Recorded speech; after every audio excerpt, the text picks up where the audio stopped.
আমি কিন্তু আপনাদের আসলেন না, আমার আসলে অভিজ্ঞ সদর লাখাই খাইস্তাগঞ্জে। সেই ছোটবেলা থেকে এই ব্যারিস্টার সুমন ভাইয়ের সাথে সম্পর্ক, এই সম্পর্কের টানে আজকের এই অংশগ্রহণ।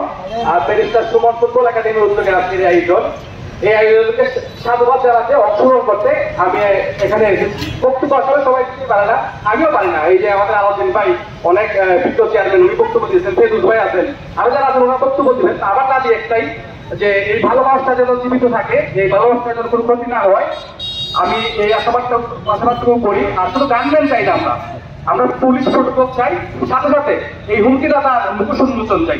ওই সিরিজের হুমকিদাতাকে গ্রেফতার করা হয়, গ্রেফতার করে ওদের সাথে আর কে কে আছে জড়িতদের শনাক্তকরণ দেখতে চাই। আবারও সরাসরি অনুরোধ জানাচ্ছি যে অতি শীঘ্রই যাতে এই হুমকিদাতাকে আইনের আশ্রয় নেওয়া হয়। আর আমাদের ব্যারিস্টার সাইদুল সুমন ভাইকে যেন পুলিশ প্রোটোকল সহ গানম্যান দেওয়া হয়। সংক্ষিপ্ত বলা হয়েছে, তাই কথা বলতে চাই না। ধন্যবাদ সবাইকে।